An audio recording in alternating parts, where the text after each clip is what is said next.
기도합니다. 여호와는 위대하시니 우리 하나님의 성 거룩한 산에서 극진히 찬양 받으시리로다. 터거 높고 아름다워 온 세계가 즐거워하며 큰 왕의 성 곧 북방에 있는 시온산이 그러하도다. 주 우리 하나님, 감사와 찬송과 영광을 올려드립니다. 거룩한 주일 아침에 천하 만민들이 다 주님께 나와 찬송과 경배를 드립니다. 주님께서 창조하신 우주 만물과 천군과 천사들도 소리들을 높여 주님의 이름을 높여 드립니다. 이 예배와 찬송을 기쁘게 받아주시고 주님의 그 빛난 얼굴을 우리에게 비추어 주시옵소서. 예배하는 우리의 중심에 걱정과 근심과 흑암이 다 물러가게 하시고 기쁨과 은혜와 사랑만이 충만하게 넘쳐나게 하시옵소서. 예배의 주관자 되시는 예수님의 이름으로 기원하옵나이다. 아멘.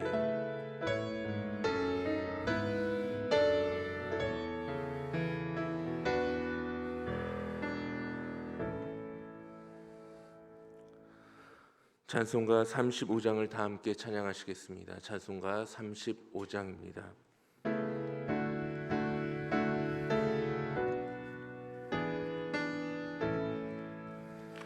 큰 영화로신 주 이곳에 오셔서 이 모인 자들로 주 백성 삼으사 그 중에 항상 계시고 그 중에 항상 계시고 큰 영광 나타내소서.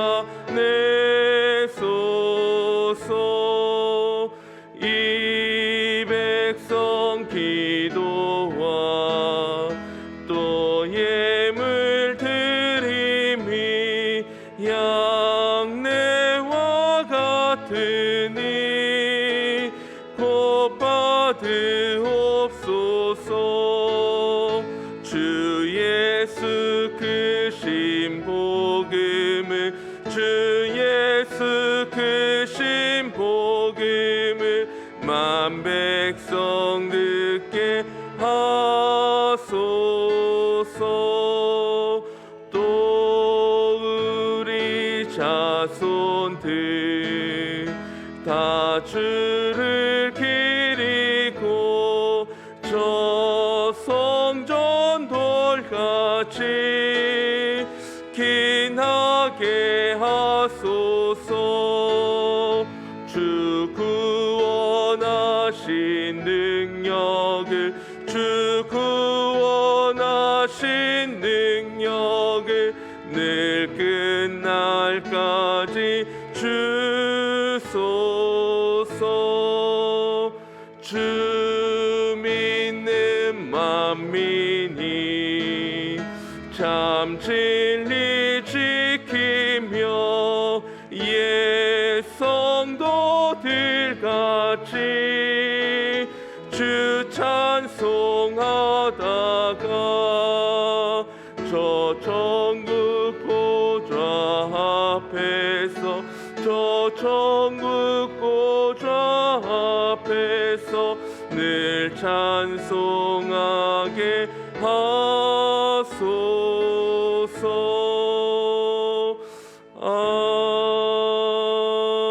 아멘.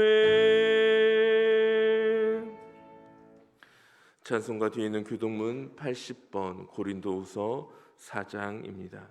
찬송가에 있는 교독문 80번 고린도후서 4장을 교독합니다. 우리가 이 보배를 질그릇에 가졌으니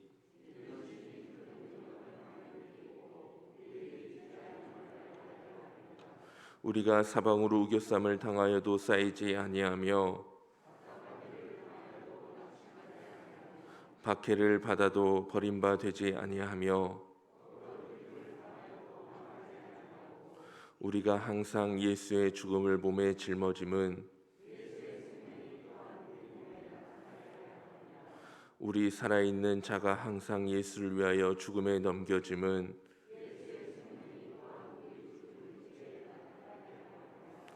아멘. 다 함께 새롭게 번역된 사도신경으로 우리의 신앙을 고백하시겠습니다. 나는 전능하신 아버지 하나님 천지의 창조주를 믿습니다. 나는 그의 유일하신 아들 우리 주 예수 그리스도를 믿습니다. 그는 성령으로 잉태되어 동정녀 마리아에게서 나시고 본디오 빌라도에게 고난을 받아 십자가에 못 박혀 죽으시고 장사된 지 사흘 만에 죽은 자 가운데서 다시 살아나셨으며 하늘에 오르시어 전능하신 아버지 하나님 우편에 앉아 계시다가 거기로부터 살아있는 자와 죽은 자를 심판하러 오십니다. 나는 성령을 믿으며 거룩한 공교회와 성도의 교제와 죄를 용서받는 것과 몸의 부활과 영생을 믿습니다. 아멘.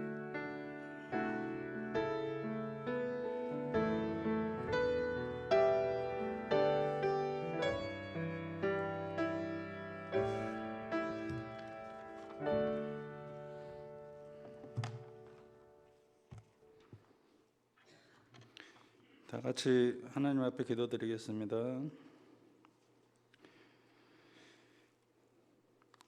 사랑의 하나님 감사드립니다. 거룩한 주일을 허락하시고 오늘도 건강한 모습으로 잠에서 깨어 눈을 뜨게 하시고 숨을 쉬게 하시고 건강한 생각과 건강한 영혼으로 주님의 성전에 나와 주님 앞에 예배드릴 수 있게 인도하심을 감사드립니다. 이곳에 모여 머리 숙여 예배하는 자들을 통하여 하나님 영광 받아주시고 저에게는 한없는 은혜 베풀어 주시옵소서. 무더웠던 여름도 지나가고 생명 있는 모든 것들이 결실을 맺는 계절입니다. 저희들의 믿음도 더 좋고 건강한 열매를 맺을 수 있도록 주님 인도하여 주시옵소서. 또한 이번에 새로운 일꾼으로 피택되신 장로, 안수 집사, 권사 되실 분들도 주님의 일꾼으로서 사명을 감당할 수 있는 건강한 일꾼이 될 수 있도록 주님 인도하여 주시옵소서. 이분들로 인하여 하나님이 기뻐하실 수 있는 교회가 되게 하시고 지역사회에서 하나님의 영광 돌려드릴 수 있는 일들이 많이 일어날 수 있게 하옵소서. 또한 11월 17일은 2023년도 대학 수학능력평가시험이 있는 날입니다.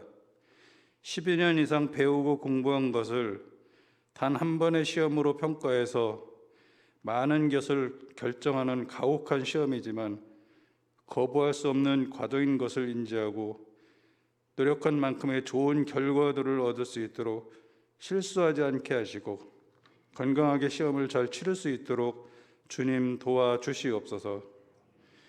오늘도 예배를 위해서 보이지 않는 곳에서 땀 흘려 수고한 모든 손길들을 잊지 마시고 위로하여 주시고 말씀을 준비하시고 전하실 위임 목사님도 건강도 지켜주시고 그를 통하여 전해지는 하나님의 말씀이 생명의 양식이 되게 하옵소서.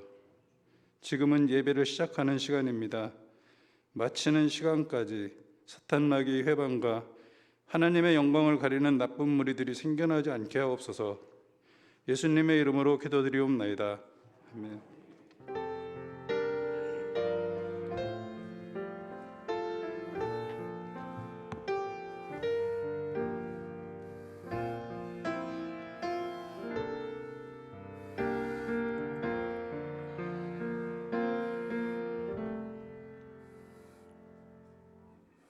찬송 447장을 다 함께 찬양하시겠습니다. 찬송가 447장입니다.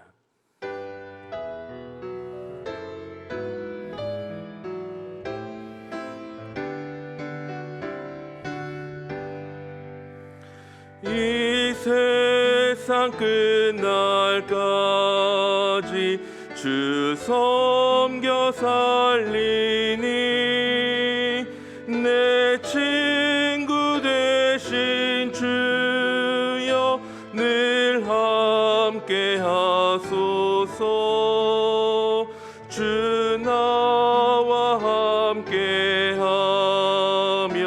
전쟁도 겁없고 주 나를 인도하며 늘 안심하리라. 나 주를 따를 때에 주 약속하신 것 그 영광 중에 모두 이루어 주소서. 나 주의 뒤를 따라 섬기며 살리니 그 크신 은혜 속에 날 인도하소서.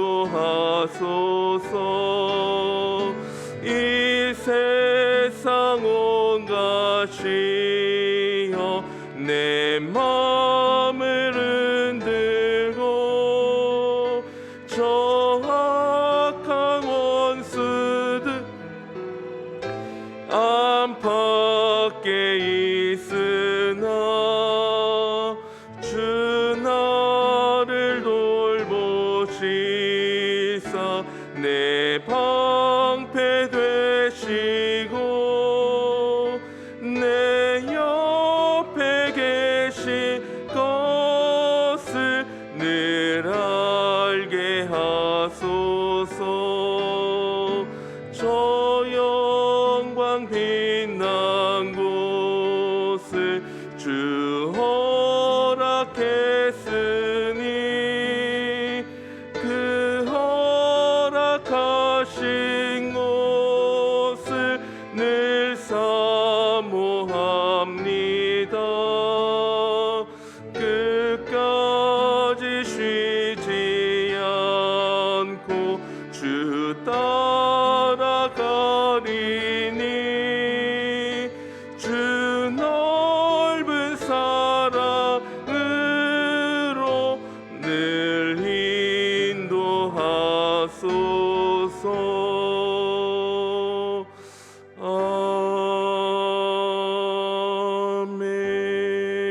아멘. 오늘 우리에게 주신 하나님의 말씀은 마태복음 11장 16절에서 19절까지의 말씀입니다. 마태복음 11장 16절에서 19절까지의 말씀입니다. 이 말씀은 신약성경 17쪽에 있는 말씀입니다. 기록된 하나님의 말씀입니다. 이 세대를 무엇으로 비유할까? 비유하건대 아이들이 장터에 앉아 제 동물을 불러 이르되 우리가 너희를 향하여 피리를 불어도 너희가 춤추지 않고 우리가 슬피 울어도 너희가 가슴을 치지 아니하였다 함과 같도다. 요한이 와서 먹지도 않고 마시지도 아니하매 그들이 말하기를 귀신이 들렸다 하더니 함께 봉독합니다. 인자는 와서 먹고 마시매 말하기를 보라 먹기를 탐하고 포도주를 즐기는 사람이요 세리와 죄인의 친구로다 하니 지혜는 그 행한 일로 인하여 옳다함을 얻느니라. 아멘.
아멘. 기도합니다.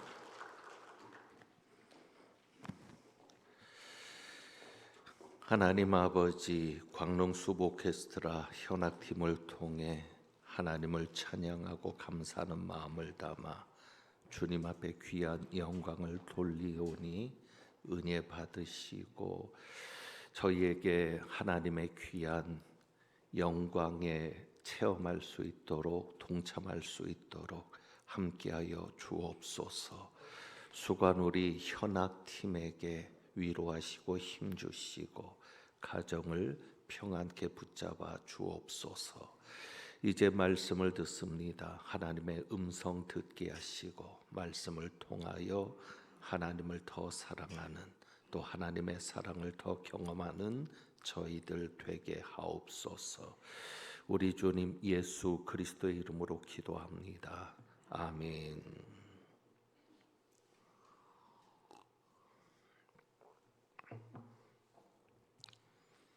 저희 교회 달력은 성경을 통독하기 위한 달력으로 여러분에게 제공되고 있습니다.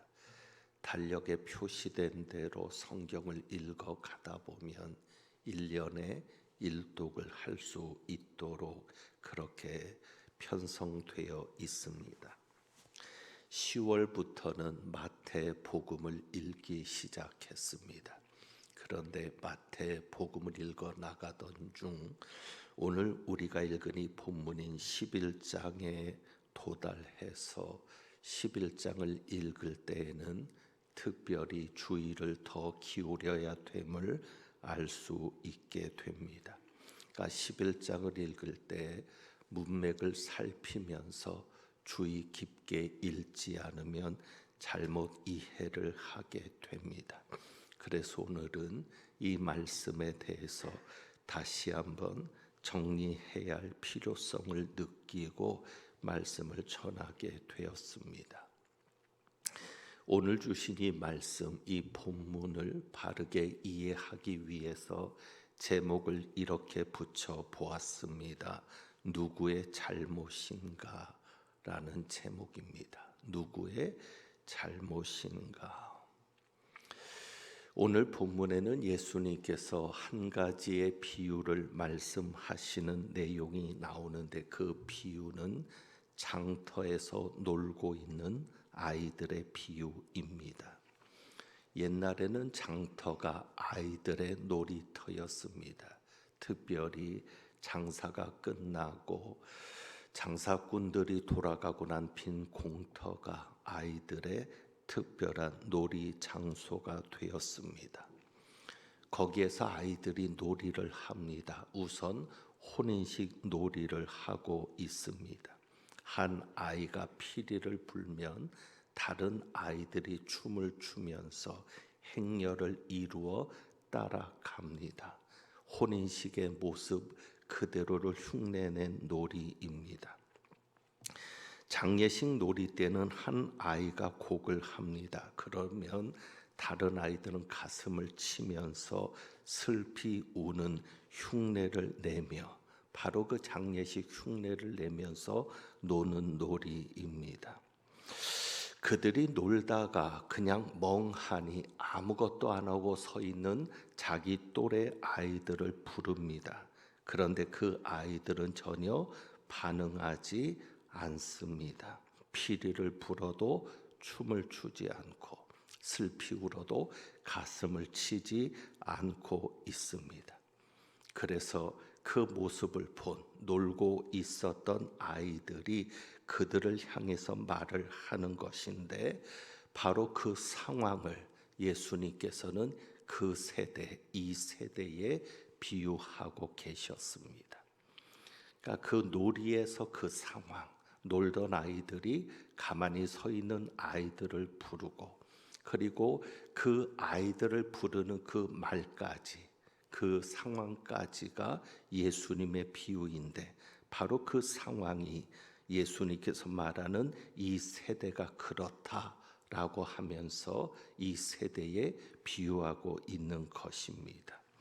그래서 오늘 본문에 보면 두 그룹의 아이들이 나오고 있습니다. 놀이에 참여한 아이들과 또 참여하지 않은 아이들입니다.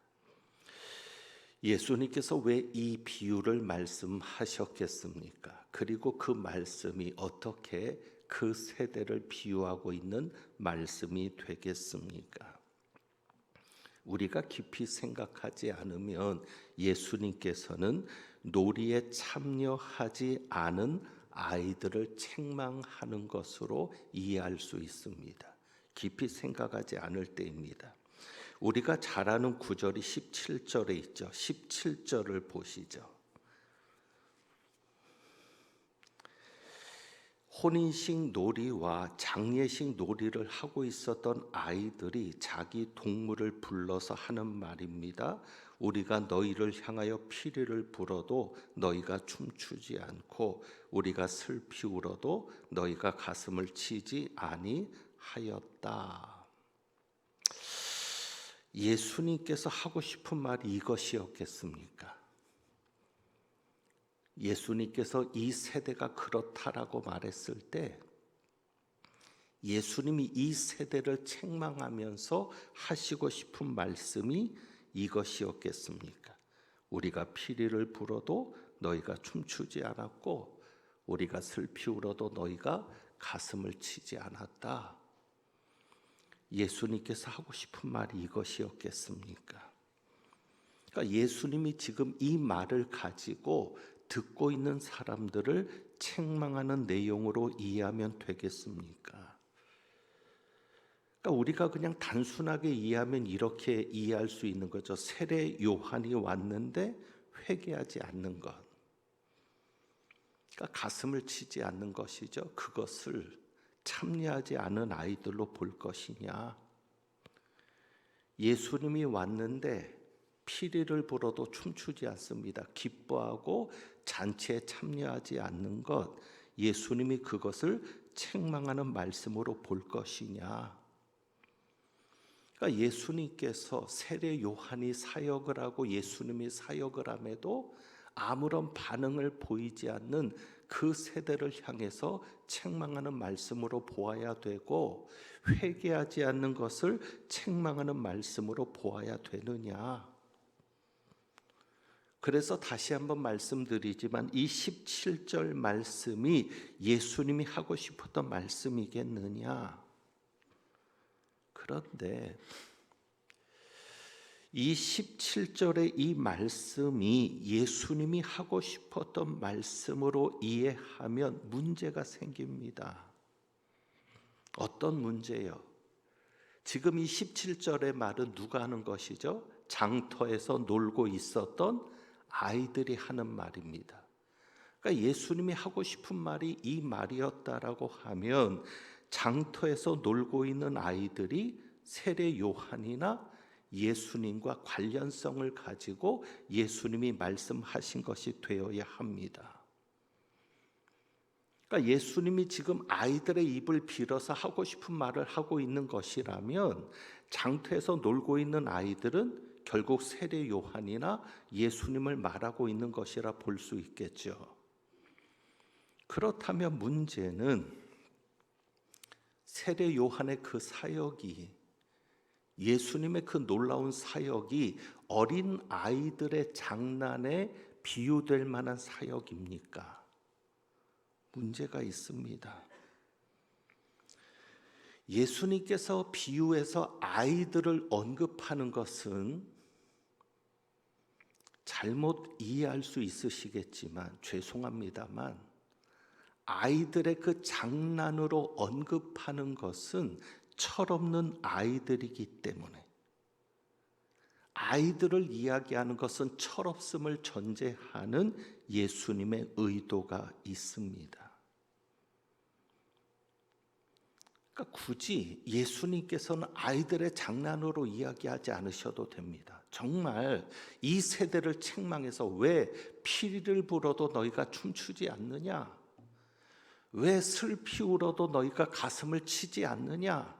무감각한 세대, 움직이지 않는 세대, 회개하지 않는 세대를 책망하려 한다면 아이들의 장난으로 이야기하지 않고 그냥 장례식과 혼인식을 가지고 이야기하셔도 됩니다.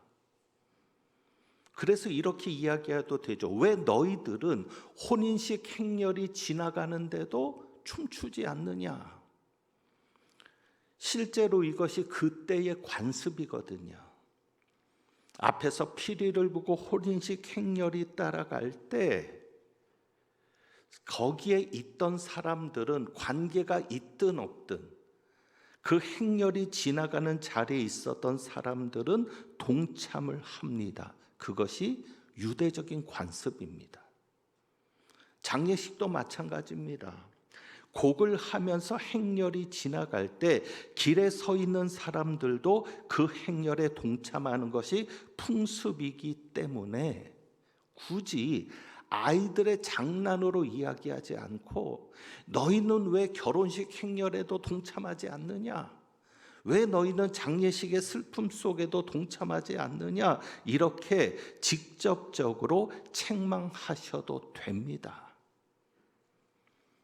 그런데 예수님께서 아이들의 장난으로 말씀하시는 것은 누구에게 문제가 있기 때문에? 아이들에게 문제가 있기 때문입니다. 결국 세례 요한을 대적하고 예수님을 적대시했던 적대자들이 바로 누구라는 사실입니까? 혼인식과 장례식 놀이를 했던 아이들이었기 때문입니다. 그러니까 예수님께서 책망하시려고 했던 것은 동무들이 아닙니다. 가만히 서 있던 동무들이 아니라 오히려 자기 동무들을 부르는 아이들입니다. 그러니까 야단을 맞는 이 세대는, 예수님에게 책망을 들어야 되는 이 세대는 동참하라고 강요하는 아이들입니다. 가만히 서 있었던 동무들이 아닙니다. 요즘 저녁 예배 때에 성경을 문맥에 따라 깊이 들여다보고 있습니다. 오늘 이 말씀도 마찬가지입니다. 전체 문맥을 통해서 이 말씀을 깊이 보아야 하는데, 자, 17절을 자세히 봅니다. 17절을 자세히 보면 예수님께서 이 세대를 무엇으로 비유할까? 비유하건대 아이들이 장터에 앉아 제 동물을 불러 하면서 이렇게 그 아이들이, 놀고 있던 아이들이 이렇게 말을 한 것이 17절입니다. 그러니까 그 아이들의 말이 다시 한번 읽어보면, 우리가 너희를 향하여 피리를 불어도 너희가 춤추지 않고 우리가 슬피 울어도 너희가 가슴을 치지 아니하였담과 같도다. 결국 예수님께서 하고 싶은 말씀은 뭐예요? 혼인식과 장례식 놀이를 하는 이 아이들이 자기 동무들을 향해서 17절에 말을 했던 이 말이 잘못이라는 것입니다. 그러니까 예수님께서 지금 아이들이 잘못 말하고 있다고 하는 것을 비판하시는 겁니다. 다시 말하면 예수님이 지금 비판하시는 그 비판의 대상은 아이들입니다. 이 아이들이 지금 이 17절에 말을 하는 것이 뭐예요? 세례 요한이나 예수님을 비난하는 것과 같은 행동입니다. 그러니까 아이들이 피리를 불어도 너희가 춤추지 않았다. 우리가 슬피 울어도 너희가 가슴을 치지 않았다. 움직이지 않는 그 동무들, 동참하지 않는 동무들을 향해서 비난을 하고 있는데, 그들이 비난하는 것이 결국 누굽니까? 세례 요한이나 예수님인 겁니다. 왜? 자기들이 원하는 대로 움직여주지 않는다는 것이죠. 세례 요한도 바리새인들이 원하는 대로 움직여주지 않고, 예수님도 그들이 원하는 대로 움직이지 않습니다. 어쩌면 이런 상황을 생각해 볼 수 있어요. 18절에 요한이 와서 먹지도 않고 마시지도 아니하며 그들이 말하기를 귀신이 들렸다. 이렇게 생각할 수 있죠. 그들이 세례 요한에게는 무엇을 권했어요? 와서 같이 먹자, 같이 즐기자. 그러니까 세례 요한은 금식한다고 오지 않습니다. 그러니까 자기들과 동참하지 않았다고, 자기들과 함께하지 않았다고 세례 요한을 향해서 뭐라고 비난해요? 귀신 들렸다. 어쩌면 예수님에게는 그냥 추측입니다. 예수님에게는 같이 금식하자고 권했을지 모르겠습니다. 우리가 금식할 때 같이 하자. 그런데 예수님은 먹고 마십니다. 오히려 세리와 죄인들과 함께 먹습니다. 그러니까 자기들은 금식하는데 예수님은 금식하지 않으니까 뭐라고 비난해요? 먹기를 탐하고 포도주를 즐기는 사람이다. 세리와 죄인의 친구다. 결국 동참하지 않는다고 비난하는 겁니다. 자, 어떻게 하면 좋을까요? 먹지 않으면 먹지 않는다고 뭐라 그러고, 먹으면 먹는다고 비난하고, 그럼 도대체 어떻게 하라는 말씀입니까? 그런데 여러분 아십니까? 지금 이들의 비난은 목숨을 거둘 수도 있는 비난입니다. 죽여도 합리적이 될 수 있는 비난입니다. 신명기에서 하나님께서 정하신 율법에 따르면 귀신 들린 자는, 또 귀신 들려서 점을 치거나 신접한 자는 죽여도 됩니다. 마찬가지로 신명기 21장 20절에는 술을 즐기는 자는 죽여도 됩니다. 그러니까 지금 세례 요한을 향한 비난, 귀신 들렸다. 예수님을 향한 비난, 먹고 마시는데 먹기를 탐하고 포도주를 즐기는 사람이다라는 이 비난은 죽음의 형벌을 치르게 할 수도 있는 비난입니다. 그러니까 신명기에 따르면 사형을 면할 수 없는 죄이기도 합니다. 자,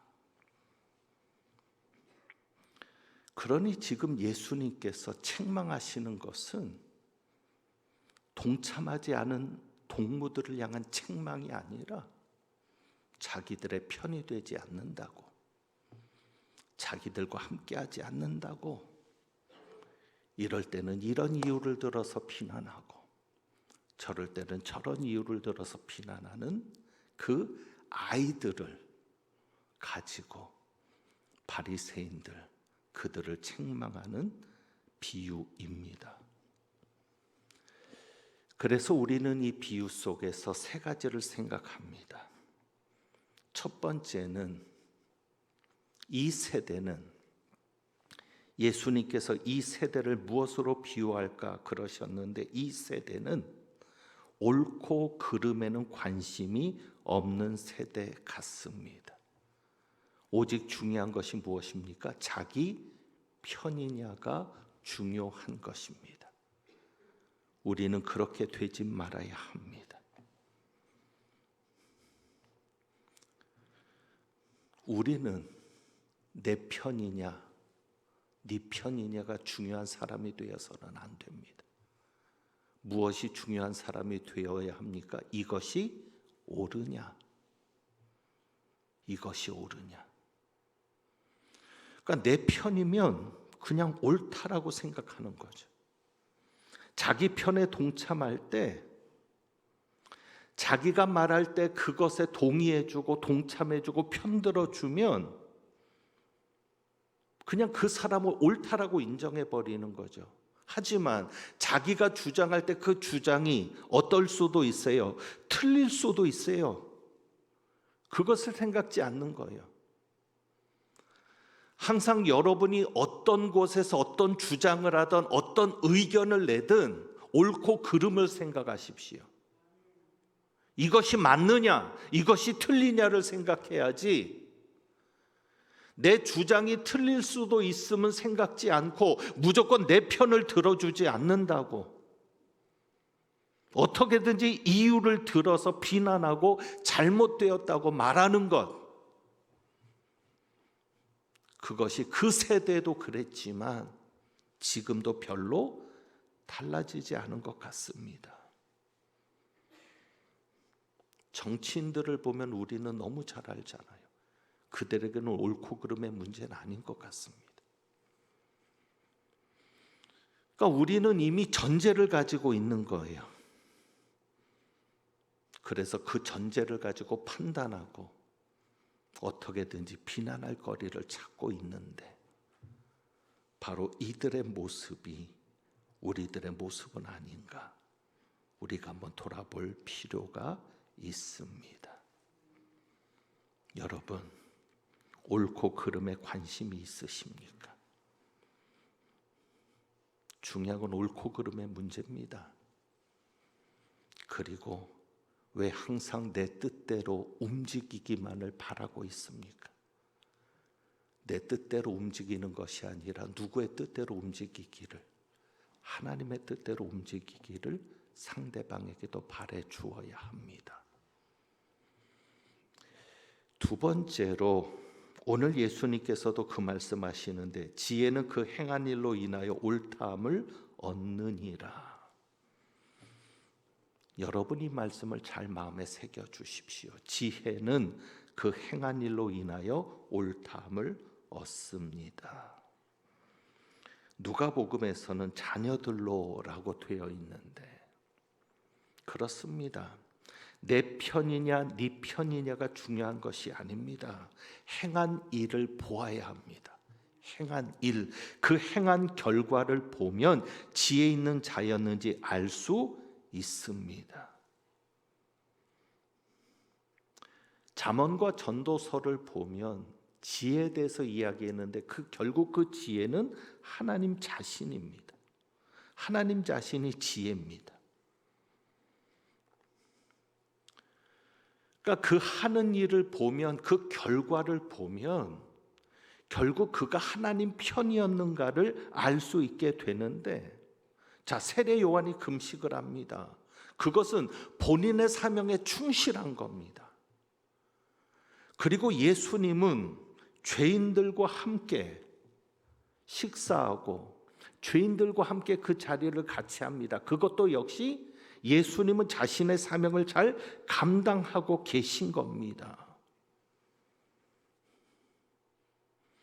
그러니까 자신의 역할을 잘 수행하는 것이죠. 그러니 세례 요한이 하는 일의 결과를 보면 예수님께서 하시는 일의 결과를 보면 세례 요한이나 예수님이 누구 편이라는 걸 알 수 있어요. 하나님 편이라는 걸 알 수 있죠. 왜? 지혜는 하나님이시니까. 그런데 자기 편을 들지 않는다고, 자기들과 함께하지 않는다고 비난한다는 것은 큰 문제가 있습니다. 여러분 항상 그것을 생각하셔야 됩니다. 내 편인가가 중요하지 않습니다. 하나님 편인가가 중요합니다. 내가 하나님 편이 돼야 되고 상대방이 하나님 편이 되어야 합니다. 과연 그가 하나님 편에 서 있는가 그것을 보아야 합니다. 그러기 위해서는 그가 행한 일을 보면 알 수 있습니다. 이 세대의 문제는 뭐예요? 행한 일을 보려 하지 않아요. 그냥 내가 좋으면 옳은 겁니다. 내가 만족하면 옳은 겁니다. 우리도 그런 모습이 있지 않습니까? 예수님의 말씀을 통해서 그런 우리의 모습도 반성할 수 있기를 원합니다. 마지막 세 번째로 생각할 수 있는 것은 참된 경건의 문제입니다. 오늘 예수님께서 하신 이 비유와 그 비유에 대한 말씀을 보니까 참된 경건은 겉모습에 있지 않습니다. 금식한다고 참된 경건도 아닙니다. 먹고 마신다고 해서 믿음이 좋은 것도 아닙니다. 오늘 예수님의 말씀에 보면 특별히 이런 구절이 있습니다. 18절에 요한이 와서, 또 19절입니다. 인자는 와서. 왜 굳이 왔다라는 표현을 하실까? 그냥 이렇게 하셔도 되잖아요. 요한은 먹지도 않고 마시지도 아니하며 또 인자는 먹고 마시매. 그러면 되는데 뭐라고 표현하셨어요? 왔다. 왔다라는 얘기는 무엇입니까? 하나님이 보내셨다. 그렇습니다. 우리도 온 자들입니다. 하나님이 보낸 자들입니다. 그렇다면 겉모습의 경건이 아니라 결과입니다. 열매가 있느냐? 겉으로나 드러난 모습으로 판단하지 말고 행한 일의 결과를 보고 하나님 편인가도 판단하게 되는데, 우리는 하나님에게서 보낸 자들입니다. 하나님이 보내셔서 하나님으로부터 보냄받고 이 땅에 온 자들로서 결과를 보일 수 있기를 원합니다.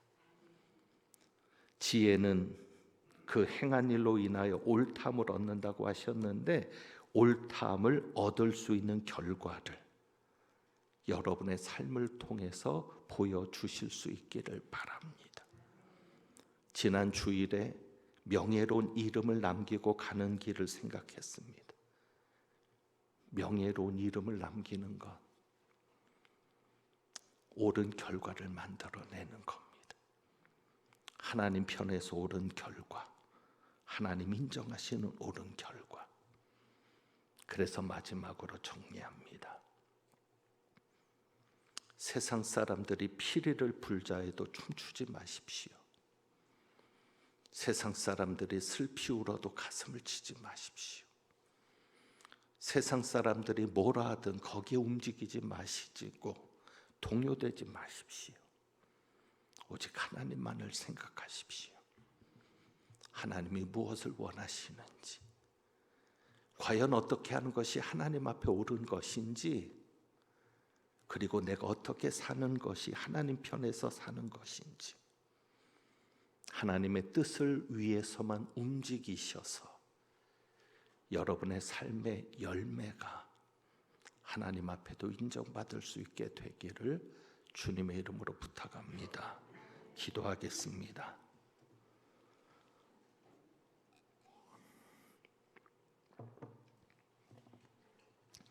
하나님 아버지, 세상이 우리를 향해 같이 춤추자 합니다. 세상이 우리를 향해 같이 가슴을 치자 합니다. 그들이 춤추는 이유가 있을 것이고 그들이 가슴을 치는 이유가 있을 터인데, 우리는 그저 예수님 때문에 춤추고 예수님 때문에 가슴을 칠 수 있기를 원합니다.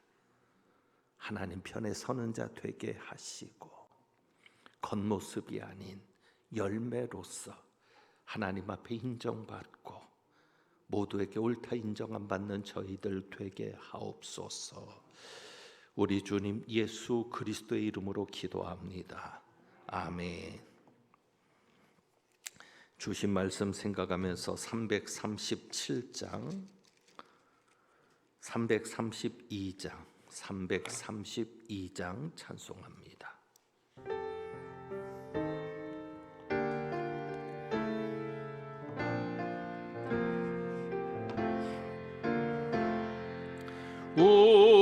우리는 부지런한 예수님의 일꾼, 의롭고 풍성한 나라의 주인, 일하며 믿음의 꽃을 피우고 땀 흘려 사랑의 열매를 맺자. 우리는 충성하는 예수님의 일꾼, 참되고 화평한 믿음의 형제,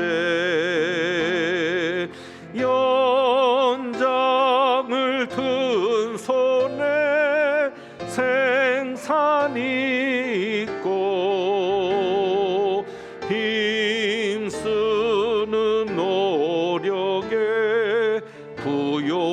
있다.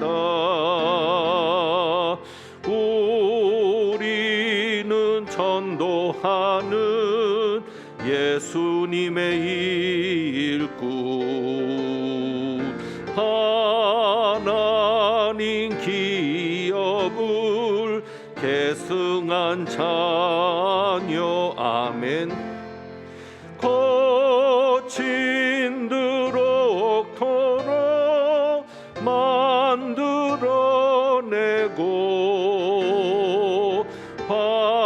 황무진 학원으로 가꾸어 가자.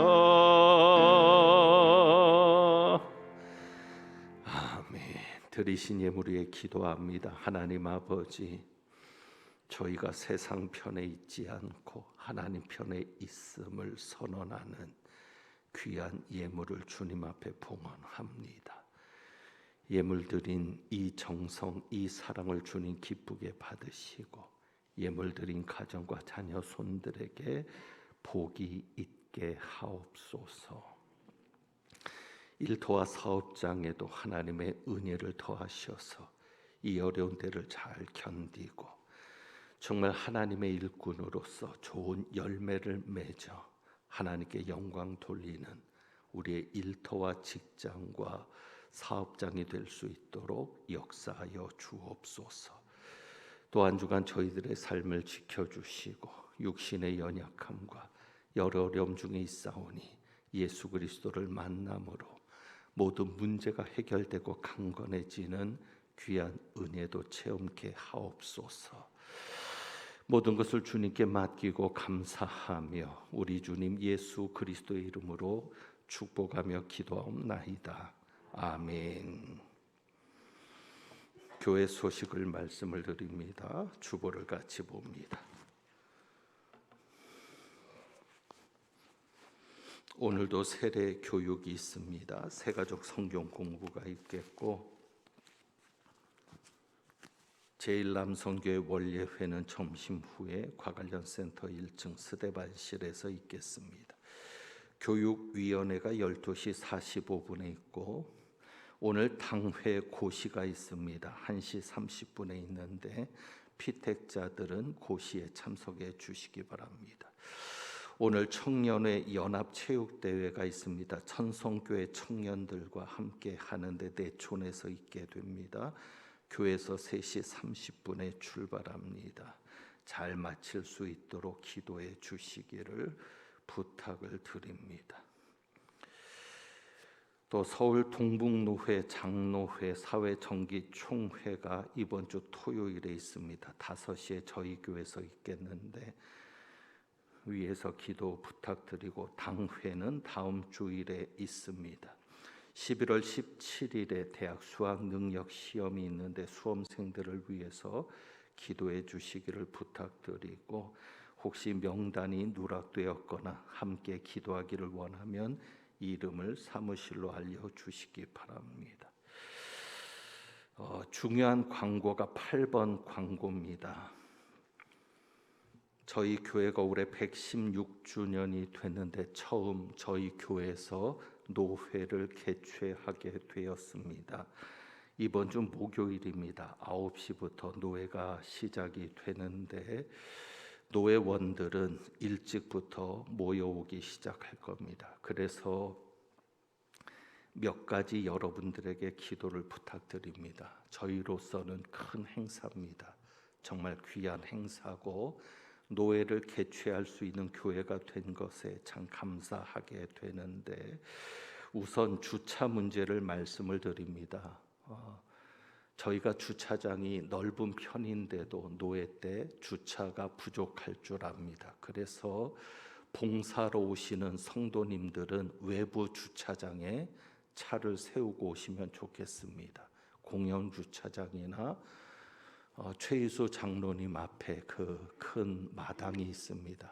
그곳에 주차를 하고 올라와 주시면 감사하겠습니다. 그래서 그날은 목요일만큼은 저희 교인들은 교회 안에 주차하지 않도록 그래서 외부에서 오시는 분들이 주차할 수 있도록 또 교회 안에 주차해 놓으면 차를 빼지도 못하실 겁니다. 그래서 그렇게 꼭 좀 협조해 주시기를 부탁을 드리고, 저희가 점심을 준비합니다. 약 400명 정도 점심을 준비하게 되는데 한동안 이런 큰 행사를 하지 못해서 어려움이 많습니다.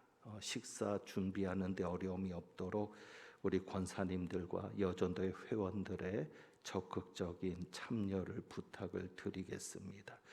그리고 주차 안내도 필요합니다. 또 안내위원도 필요하고 여러 가지 도움의 손길들이 필요한데 여러분이 힘을 모아 주시기를 부탁을 드리고, 목요일은 그래서 새벽 기도를 실로암실에서 합니다.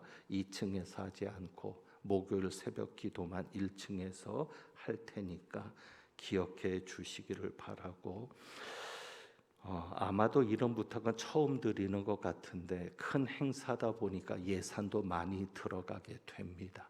그래서 혹시 여러분 중에 노회를 위해서 찬조를 하실 분들은 도움을 주시면 재정에 큰 도움이 되겠습니다. 그래서 여러분들이 헌금 봉투에 노회 찬조 이렇게 적어서 주시거나 아니면 우리 부목사님들께 전달해 주시면 이번에 노회를 저희 교회에서 치르는데 여러 가지로 큰 도움이 될 수 있겠습니다. 그래서 여러분에게 부탁을, 어려운 가운데도 부탁을 드립니다. 어쨌거나 중요한 행사입니다. 1년에 2번 있는 중요한 행사인데 이번에 가을 노회는 저희 교회에서 하게 되었습니다. 여러분께서 기도해 주시고 또 도울 일에 적극적으로 동참해 주시기를 부탁드립니다. 오늘 점심 배식과 봉사는 정광 1구역과 경동 구역에서 수고하고 다음 주는 정광 2구역과 오남 구역에서 섬겨 주시겠습니다. 주방 성김이로 수고해 주시는 권사님들께 감사를 드립니다.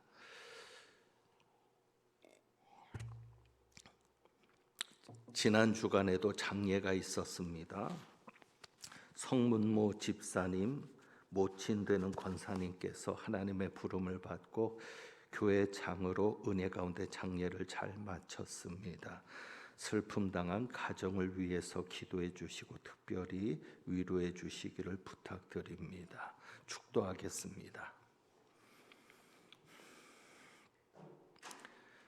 하나님은 내게 복을 주시고 너를 지키시기를 원하며 하나님은 그의 얼굴을 내게 비추사 은혜 베푸시기를 원하며 하나님은 그 얼굴을 내게로 향하여 드사 평강 주시기를 원하노라. 세상의 소리에 반응하기보다 하나님의 음성에 반응하며 하나님 편에서 옳은 결과를 가지고 하나님 앞에 인정받는 자 되기를 소망하며 나아가는 주님의 귀한 백성들 위에 우리 주님 예수 그리스도의 은혜와 아버지 하나님의 사랑과 성령님의 교통하시며 충만케 하심이 이제부터 영원까지 함께 하시기를 축원하옵나이다. 아멘.